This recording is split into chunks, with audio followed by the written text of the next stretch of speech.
कि सरकार से भी ये हमारी डिमांड है कि सिर्फ दिल्ली में नहीं, सेंट्रल गवर्नमेंट को ये लॉ लाना चाहिए। पूरे देश में ये केस होते हैं। पिछले साल सूरत में हमारे 23 भाई बहन मरे, ठीक है। पिछले साल हमारे मुखर्जी नगर में लोगों के आग के कारण लोग बच्चे कूदे, क्योंकि मौत नहीं हुई इसलिए मुद्दा नहीं बना, और आज ये मुद्दा बन रहा है। लोग अपनी रोटी सेकने आ रहे हैं पॉलिटिकल पार्टी वाले, और उसमें भी अपना ब्लेम गेम खेल रहे हैं ये लोग। और आज हमारा वोट बैंक नहीं है तो हमारी जान की कीमत नहीं है क्या? सिर्फ यहाँ पे कोचिंग की नहीं है सर, कोचिंग के अलावा यहाँ रूम की समस्या है, लाइब्रेरी की समस्या, ब्रोकरेज की समस्या है। जो बच्चा गांव से अपनी जमीन जायदाद बेच के आता है सर, वो कहाँ से ब्रोकरेज देगा? हम करते हैं, हम टेस्ट सीरीज लेते हैं, जितना अमाउंट रहता है उसमें कोई डिस्काउंट नहीं रहता। हमने टेस्ट सीरीज ली, वो एक डेट रहती है कि आपको इस तक देना है, उसके बाद वो खुद ही एक्सटेंड कर देते कि पेपर टफ आया था या पेपर अनसर्टेन था, हमने एक्सटेंड कर दिया आपकी टेस्ट सीरीज। फिर जब हम बोलते हैं कि हमें लिखने आना है कि चलो 2024 तक अगर हमारी एक्सटेंड हो गई, तो 2024 दिसंबर तक एक्सटेंड हुई है ना, तो हम बोल रहे हैं कि हमें लिखने आना है, तो उनका कहना है कि नहीं, हमने सिर्फ प्रीलिम्स तक के लिखी।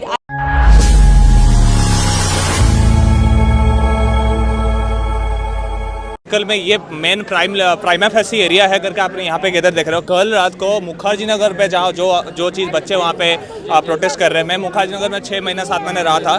मैं वहाँ पे रह के ये ऑब्जर्व किया हूँ, वहाँ पे जो नाला है वो बारिश के मौसम में पूरा इवन क्रॉस करके आ जाता है। वहाँ पे इंफ्रास्ट्रक्चर घर घर में प्रॉब्लम है, सीलन आ चुका है पूरा आपके दीवार में। वहाँ पे बच्चे एक रूम में 6 साल गरीब से बच्चे, यूपी बिहार से मोस्ट ऑफ द बच्चे वहाँ पे रहते हैं। वहाँ पे कल जो न्यूज में है कि अंडरग्राउंड में 4 कोचिंग का बेस चल रहा है। आप ये समझिए कि इस हादसे के बावजूद 4 दिन के बावजूद वहाँ पे बंद भी नहीं कर रहे लोग। प्रशासन तो छोड़िए, वो तो सुन ही नहीं रहा है। जो कोचिंग सेंटर के है ना, उन लोग तो थोड़ा सा आपने तो सुनना चाहिए। तरीके से आपके साथ काम करते हैं, हम टेस्ट सीरीज लेते हैं, जितना अमाउंट रहता है उसमें कोई डिस्काउंट नहीं रहता। हमने टेस्ट सीरीज ली, वो एक डेट रहती है कि आपको इस तक देना है, उसके बाद वो खुद ही एक्सटेंड कर देते कि पेपर टफ आया था या पेपर अनसर्टेन था, हमने एक्सटेंड कर दिया आपकी टेस्ट सीरीज। फिर जब हम बोलते हैं कि हमें लिखने आना है कि चलो 2024 तक अगर हमारी एक्सटेंड हो गई, तो 2024 दिसंबर तक एक्सटेंड हुई है ना, तो हम बोल रहे हैं कि हमें लिखने आना है, तो उनका कहना है कि नहीं, हमने सिर्फ प्रीलिम्स तक के लिखी। अरे आप मेंशन तो करो ना डेट की, प्रीलिम्स तक है, आपने बोला 2024, वो अंडरस्टूड है कि दिसंबर 2024 तक है।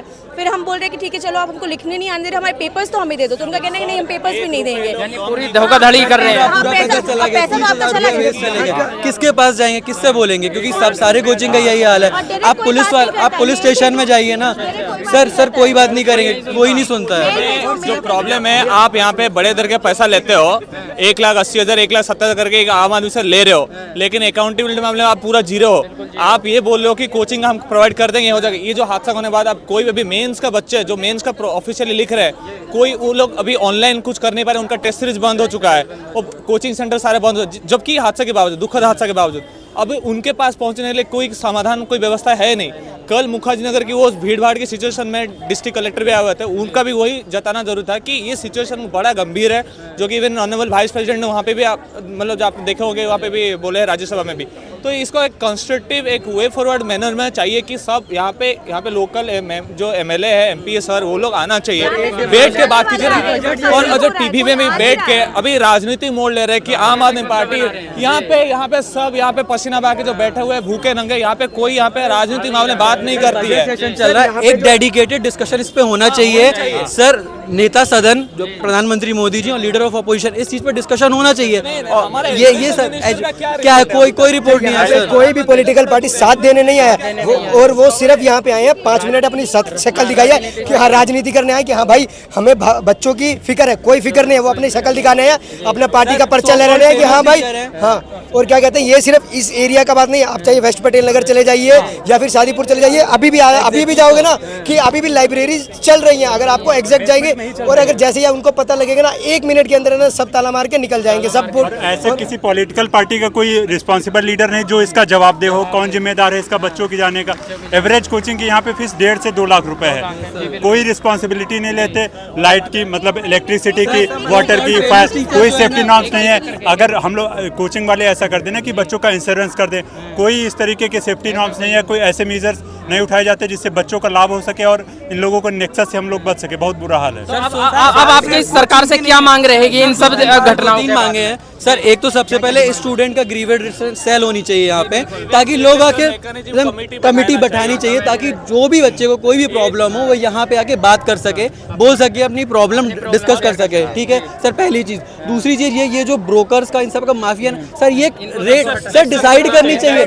सर रूम में वेंटिलेशन नहीं है, ठीक है ना, वेंटिलेशन है। सर बेसमेंट में फ्लैट है, उसको 22 अगर सोचिए कोई बच्चा वहाँ पे रह रहा है, मान 3 या 4 लोग रह रहे हैं, पानी घुस जाएगा, कौन देखने का? रातों रात में वहाँ भी हो सकती है सर, हो सकती है बिल्कुल। पूरे दिल्ली में सर कहीं भी हो सकती है। और बात सिर्फ यहाँ पे कोचिंग की नहीं है सर, कोचिंग के अलावा यहाँ रूम की समस्या है, लाइब्रेरी की समस्या, ब्रोकरेज की समस्या है। जो बच्चा गांव से अपनी जमीन जायदाद बेच के आता है सर, वो कहाँ से ब्रोकरेज देगा? ये 50% ब्रोकरेज मांगते हैं। 20,000 की रूम 5x5 के रूम में ये ठूस देते हैं, ऐसे कोई सुविधा नहीं देते। सर जो सो कॉल्ड फेमस टीचर हैं, चाहे वो अवध ओझा सर हो, चाहे विकास दिव्यकीर्ति सर हो, या कोई विजन के टीचर हो, कोई सर, हम रिक्वेस्ट है हमारी कि छोटे छोटे कोचिंग के टीचर आके बैठ रहे, एक बार वो आके बैठ जाएंगे ना तो एक इम्पैक्ट पड़ेगा, क्योंकि उनकी हायर अथॉरिटी से एक पहुंच, एक पहचान है, तो हमारी बात पहुंचेगी जल्दी। समस्या सरकार से भी हमारी डिमांड है कि सरकार से भी हमारी डिमांड है कि सिर्फ दिल्ली में नहीं, सेंट्रल गवर्नमेंट को ये लॉ लाना चाहिए। पूरे देश में ये केस होते हैं। पिछले साल सूरत में हमारे 23 भाई बहन मरे, ठीक है। पिछले साल हमारे मुखर्जी नगर में लोगों के आग के कारण लोग बच्चे कूदे, क्योंकि मौत नहीं हुई इसलिए मुद्दा नहीं बना, और आज ये मुद्दा बन रहा है। लोग अपनी रोटी सेकने आ रहे हैं पॉलिटिकल पार्टी वाले, और उसमें भी अपना ब्लेम गेम खेल रहे हैं ये लोग। और आज हमारा वोट बैंक नहीं है तो हमारी जान की कीमत नहीं है क्या? सर मैं ये कहूँगा पार्लियामेंट से कि जो student area rent moderation bill है वो लेके आए, कि यहाँ पे जो स्टूडेंट ग्रीवेंसेस यहाँ पे जो रेंट कमिश्नर जितने भी बैठे हैं उनको लेके आए ना, कोई ऑफिस डेडिकेटेड ऑफिस यहाँ पे अलाउ होना चाहिए, ताकि हम जाके अपनी प्रॉब्लम। जो मेरे घर वाले हैं वो मेरे को दिन में 10 बार फोन करते हैं कि बेटा तू ठीक है ना, तुझे कुछ नहीं हुआ। मैंने कहा मुझे कुछ नहीं है, लेकिन मेरे जो भाई बहन है वो उनकी दिक्कत है। शिकायत इन अधिकारियों से भी है जो यही रह के पड़े हैं, वो इन समस्याओं को जानते हैं कि यहाँ पे किन किन समस्याओं का ये किया जाता है। और ये बात है कि यही जाके देश चला रहे हैं, और यहीं से आगे भी देश चलती रहेगी। लेकिन ये अधिकारी देश के लिए क्या कर रहे हैं? इन्हें भी तो होनी चाहिए ना। वैद्स ICS कोचिंग है एंथ्रोपोलॉजी की, अगर आप उनके यहाँ जाएंगे तो अपने कोर्सेज का नहीं बताएंगे, बेटा तुम पटेल नगर में क्यों रह रहे हो, शादीपुर में क्यों रहे हो, लक्ष्मी नगर में क्यों रहे हो, यहाँ के रहो, हम रूम दिलाते। अरे आप ब्रोकर थोड़ी हो, आप टीचर हो, आप वो वाली बात करिए ना। उनका कहना है कि पढ़ाई सिर्फ यहाँ पे पॉसिबल है, मैं नहीं दे सकता, हो सकता है ये भी ना दे पाए, बहुत सारे लोग नहीं दे पाएंगे, तो हम थोड़ा दूर शिफ्ट हो जाते हैं कि पटेल नगर, शादीपुर, मोती नगर कहीं भी जा सकते हैं। पर उनका ऐसा है कि तुम यहीं पे आके शिफ्ट हो। नेक्सस चल रहा है पूरा का पूरा। रीडेवलपमेंट की जरूरत है, पूरी की पूरी रीडेवलपमेंट की। पूरा माफिया चल रहा है। आप कोचिंग माफिया देख लीजिए, आप बिल्डिंग रेंट माफिया देख लीजिए, आप ब्रोकर माफिया देख लीजिए, तीनों का नेक्सस है, तीनों का नेक्सस है। इवन मैथ वाले भी मिले हुए हैं, तब सब मिलकर गेम चल रहा है, लूटने का गेम चल रहा है। इंसिडेंट्स इतने सारे यहाँ पे हो सकते हैं ना, वो तो एक ये हुआ तो हाईलाइट हुआ। यहाँ पे जितने 5th फ्लोर पे रूम्स है ना, पोंटा कैबिन्स या नॉर्मल वो प्लाईवुड के कैबिन्स बने हुए हैं, एक जगह भी अगर स्पार्क होता है पूरे वो कैबिन्स में इलेक्ट्रिसिटी और इलेक्ट्रिक्यूशन का खतरा हो जाएगा। और जितने प्लाईवुड वाले हैं ना, हल्का सा भी कोई भी चिंगारी उठा कोई नहीं बचेगा, वो पूरा फ्लैट के सारे लोग मर जाएंगे। लेकिन ना ब्रोकर्स को पड़ी है, ना ओनर्स को पड़ी है, ना किसी भी यहाँ के नेक्सस को पड़ी है। 18% GST हम लोग हर कोर्स के लिए दे रहे हैं, चाहे वो CSAT हो, GS हो, मतलब आप पूरा कैलकुलेट करो तो सिर्फ टैक्स आप 50-60 हज़ार रुपये दे रहे हो, अगर आप 2-2.5 लाख यहाँ पे कोचिंग में खर्च कर रहे हो तो। लेकिन उसके बाद भी जीरो फैसिलिटी यहाँ पे मिल रही है। सर अभी 10 मिनट में बारिश आने वाली है, आधे घंटे में आपको दिल्ली का पता चल जाएगा कि कितने ज्यादा डेवलपमेंट बना चुके हैं, कितना बढ़िया इंफ्रास्ट्रक्चर। आप आधा घंटा इंतजार करिए, सब पानी में होगा, सब साफ होगा। 4 साल से यहाँ पे हूँ, हर साल मैं यहाँ पे देखता हूँ वाजीराम के सामने पानी यहाँ तक होता है। मैं खुद कोचिंग से आना जाना ऐसे करके कर चुका हूँ, ये ई-रिक्शा वालों को पैसे देके तब हम लोग वो क्रॉस करते हैं पानी।